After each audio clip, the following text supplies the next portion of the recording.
आरव की आंखें फटी रह गईं। खिड़की के बाहर न कोई पटरी थी न कोई जमीन, सिर्फ नीचे हजारों फीट गहरी काली खाई और ट्रेन हवा में दौड़े जा रही थी। उसने घबराकर पीछे हटना चाहा, लेकिन तभी पूरी ट्रेन एक जोरदार झटके से कांप उठी। धड़ाम! छत से धूल गिरने लगी, लाइटें तेजी से जलने बुझने लगी। इंजन की सीटी पहले से भी ज़्यादा डरावनी हो गई।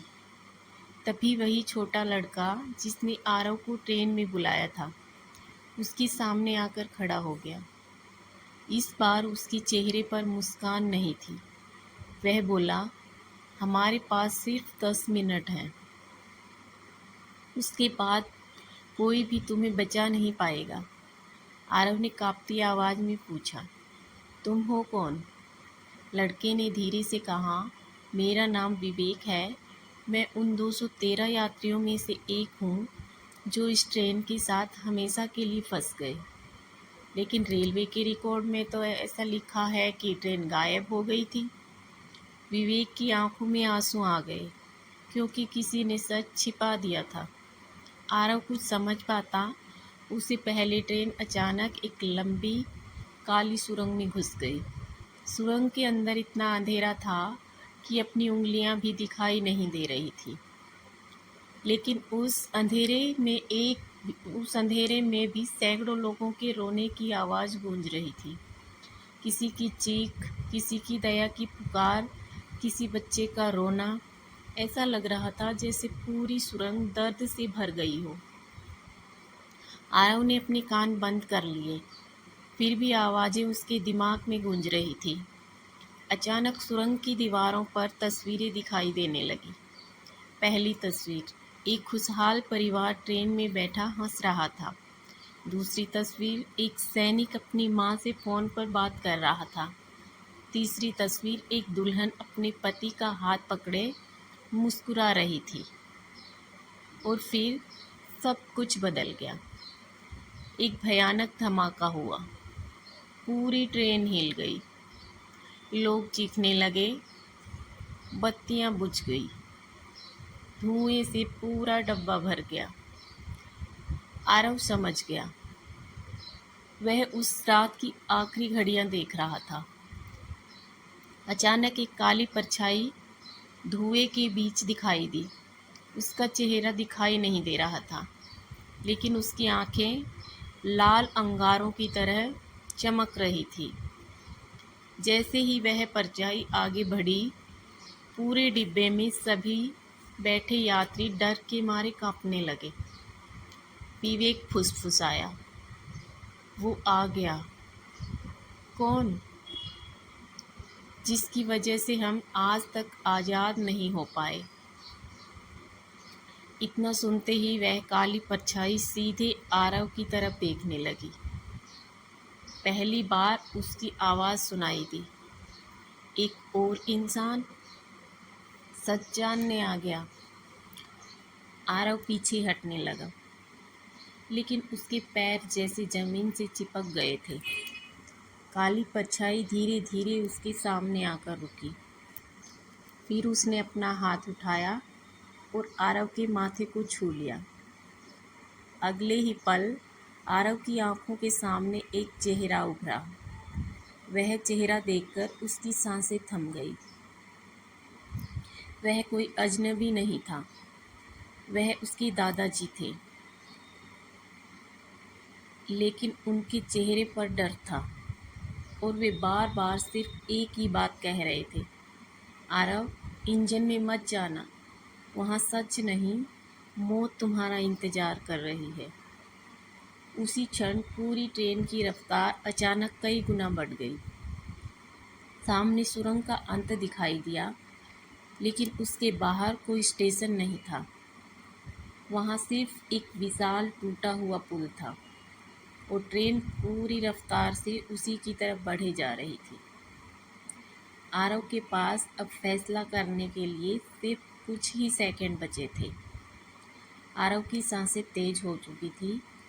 सामने टूटा हुआ पुल था, उसके आगे कुछ भी नहीं, सिर्फ हजारों फीट गहरी खाई। पूरी ट्रेन रफ्तार से उसी तरफ दौड़ रही थी। अब तो सब खत्म, आरव ने मन ही मन सोचा। उसने आंखें बंद कर ली, लेकिन जिस टक्कर का उसे इंतजार था वह हुई ही नहीं। कुछ सेकंड बाद उसने धीरे धीरे आंखें खोली। उसका दिल जोर से धड़कने लगा। ट्रेन पुल के टूटे हुए हिस्से के ऊपर हवा में चल रही थी। नीचे गहरी खाई थी, लेकिन ट्रेन ऐसे आगे बढ़ रही थी जैसे वहां अदृश्य पटरियां बिछी हों। आरव को पहली बार एहसास हुआ यह कोई साधारण ट्रेन नहीं थी। अचानक इंजन की तरफ से घंटी बजने लगी। टन टन टन। पूरा डब्बा कांप उठा। अब तक चुप बैठे सभी यात्री धीरे धीरे अपनी सीटों से खड़े होने लगे। उनके चेहरे बिल्कुल भावहीन थे। वे एक साथ मुड़े और बिना कुछ बोले इंजन की तरफ चलने लगे। आरव ने विवेक से पूछा, ये लोग कहाँ जा रहे हैं? विवेक की आंखें भर आई। हर रात 3 बजे हम सबको फिर से वही आखिरी सफ़र तय करना पड़ता है। जिस तरह हम मरे थे उसी तरह हर रात मरते हैं हम। आरव के रोंगटे खड़े हो गए। वह भी धीरे धीरे उनके पीछे चल पड़ा। एक एक डब्बा पार करते हुए वह आखिरी डिब्बे तक पहुंचा। वहां का नज़ारा देखकर उसकी कदम रुक गए। पूरा डिब्बा पुरानी सूटकेसों से भरा था। कुछ खुले हुए पड़े थे। उनमें कपड़े, खिलौने, पुरानी तस्वीरें और यात्रियों का सामान रखा था। एक कोने में एक छोटी सी लाल डायरी पड़ी थी। आरव ने डायरी उठाई। उसके पहले पन्ने पर लिखा था, अगर कोई यह डायरी पढ़ रहा है तो समझ लेना हम लोग मर चुके हैं। नीचे तारीख लिखी थी, 15 जुलाई 1996। आरव का गला सूख गया। यही तो वही तारीख थी, आज से ठीक 30 साल पहले। उसने जल्दी जल्दी पन्ने पलटने शुरू कर दिए। डायरी में लिखा था, रात ठीक 3 बजे ट्रेन जंगल के बीच रुकी। बाहर कोई स्टेशन नहीं था। फिर एक आदमी काले कपड़ों में इंजन में चढ़ा। उसके बाद ड्राइवर जोर जोर से चिल्लाने लगा, ब्रेक काम नहीं कर रहे। आरव का दिल जोर से धड़कने लगा। वह आगे बढ़ने ही वाला था कि अचानक डायरी के सारे शब्द अपने आप गायब होने लगे। कुछ ही सेकंड में पन्ने बिल्कुल खाली हो गए। ये कैसे? तभी उसके पीछे किसी ने फुसफुसाकर कहा, क्योंकि सच पढ़ने की इजाज़त सिर्फ एक बार मिलती है। आरव ने पलटकर देखा। वही काला कोट पहने रहस्यमयी आदमी उसके ठीक पीछे खड़ा था। इस बार उसका चेहरा दिखाई दे रहा था, लेकिन चेहरा देखकर आरव की चीख निकल गई। उस आदमी का आधा चेहरा पूरी तरह जला हुआ था और आधा चेहरा बिल्कुल इंसान जैसा। उसकी एक आंख काली थी और दूसरी लाल। वह मुस्कुराया, तुम अपनी दादा जैसे ही हो, जिज्ञासु और जिद्दी। आरव ने हिम्मत करके पूछा, तुम हो कौन? वह आदमी धीरे से हंसा। उसकी हंसी पूरे डिब्बे में गूंजने लगी। मेरा नाम विक्रम सिंह है। मैं इस ट्रेन का पहला यात्री भी हूँ और आखिरी भी। इतना कहते ही उसने अपने हाथ आरव के कंधे पर रखा। अगले ही पल पूरा डिब्बा गायब हो गया। आरव खुद को उसी स्टेशन पर खड़ा पाया, लेकिन आज यह आज का स्टेशन नहीं था। सब कुछ नया था। घड़ी में समय था 15 जुलाई 1996, रात 2:58 और प्लेटफॉर्म पर वही ट्रेन खड़ी थी जिसमें कुछ ही मिनट बाद 213 लोग सवार होने वाले थे। आरव समझ गया वह अतीत में पहुंच चुका था, लेकिन तभी भीड़ में उसे एक जाना पहचाना चेहरा दिखाई दिया। वह चेहरा उसकी देखकर उसकी सांसें थम गई। वह उसके दादाजी थे, जिंदा, और उसी ट्रेन में चढ़ने जा रहे थे। आरव की आंखें फटी की फटी रह गई। सामने उसके दादाजी खड़े थे, बिल्कुल जिंदा। सफ़ेद कुर्ता, कंधे पर पूरा बैग और हाथ में वही पुरानी जेब घड़ी। वह बार बार घड़ी देख रहे थे, जैसे किसी का इंतजार कर रहे हों। आरव दौड़कर उनके पास पहुंचा, दादाजी, लेकिन उनकी आवाज़ किसी ने नहीं सुनी। उसने कंधे पर हाथ रखा। उसका हाथ सीधे उनके शरीर के आर पार निकल गया। आरव समझ गया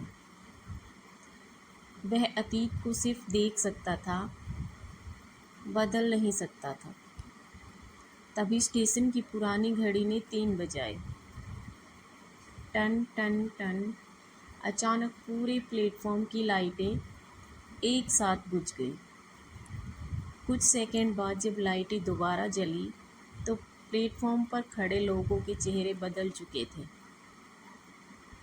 कुछ लोग ऐसे खड़े थे जैसे किसी ने उनकी आत्मा खींच ली हो। कुछ की आंखें बिल्कुल सफ़ेद हो चुकी थी। उस सबसे डरावनी बात, स्टेशन पर मौजूद किसी इंसान को यह बदलाव दिखाई ही नहीं दे रहा था।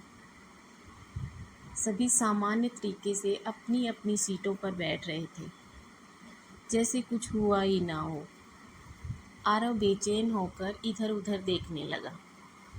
तभी उसकी नज़र इंजन पर पड़ी। इंजन के पास एक आदमी खड़ा था, लंबा कोट पहने, काली टोपी, हाथ में पुराना लालटेन। वही आदमी जिसका आधा चेहरा जला हुआ था,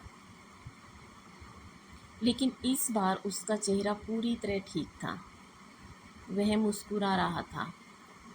आरव ने देखा वह धीरे धीरे इंजन के ड्राइवर के पास गया और उसके कान में कुछ फुसफुसाया। अगले ही पल ड्राइवर की आंखें पूरी सफ़ेद हो गई। उसने बिना कुछ बोले इंजन स्टार्ट कर दिया। ट्रेन चल पड़ी।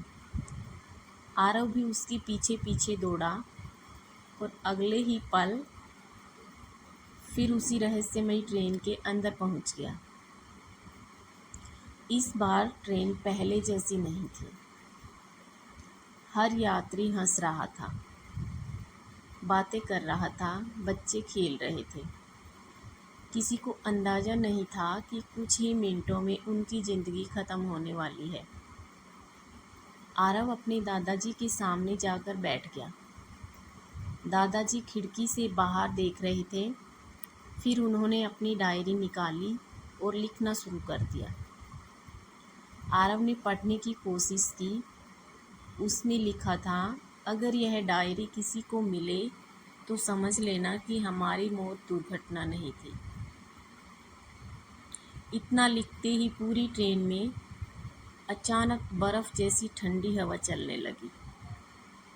एक एक करके सारे पंखे बंद हो गए, बत्तियां टिमटिमाने लगी और तभी ट्रेन के आखिरी डिब्बे से एक महिला की चीख सुनाई दी, मेरा बच्चा, कोई मेरे बच्चे को बचाओ। सभी यात्री उधर भागे। आरव भी दौड़ा, लेकिन वहां पहुंचकर जो उसने देखा उससे उसके पैरों तले ज़मीन खिसक गई। महिला रो रही थी, लेकिन उसकी गोद में कोई बच्चा नहीं था। बाकी सभी लोग उसे हैरानी से देख रहे थे। बहन जी, आपकी गोद तो खाली है, एक यात्री ने कहा। महिला जोर जोर से रोती रही। अभी तो यहीं था, मेरा बेटा यहीं था। तभी डिब्बे के कोने से एक मासूम आवाज़ आई, माँ, मैं यहाँ हूँ। सभी ने एक साथ उस तरफ देखा। वहाँ वही छोटा लड़का खड़ा था, विवेक। लेकिन इस बार वह जिंदा था। वह मुस्कुरा रहा था। माँ दौड़कर उसे गले लगाने लगी। तभी विवेक की मुस्कान धीरे धीरे गायब हो गई। उसने कांपते उंगली खिड़की की ओर उठाई और धीमी आवाज में कहा, माँ, बाहर कोई हमें देख रहा है। सभी यात्रियों ने एक साथ खिड़की के बाहर देखा। ट्रेन के साथ साथ जंगल के बीच कोई इंसान नहीं, बल्कि दर्जनों काली परछाइयां दौड़ रही थी। उनकी रफ्तार ट्रेन से भी ज़्यादा थी और उनमें से हर एक की आंखें लाल अंगारों की तरह चमक रही थी। तभी इंजन से एक ड्राइवर की डर से कांपती हुई आवाज़ आई, ब्रेक ब्रेक काम नहीं कर रहे। उसी पल ट्रेन की रफ्तार अचानक दोगुनी हो गई और सामने अंधेरे में एक विशाल सुरंग का मुंह दिखाई देने लगा। लेकिन सुरंग के प्रवेश द्वार पर खून से सिर्फ 3 शब्द लिखे थे, वापसी मुमकिन नहीं।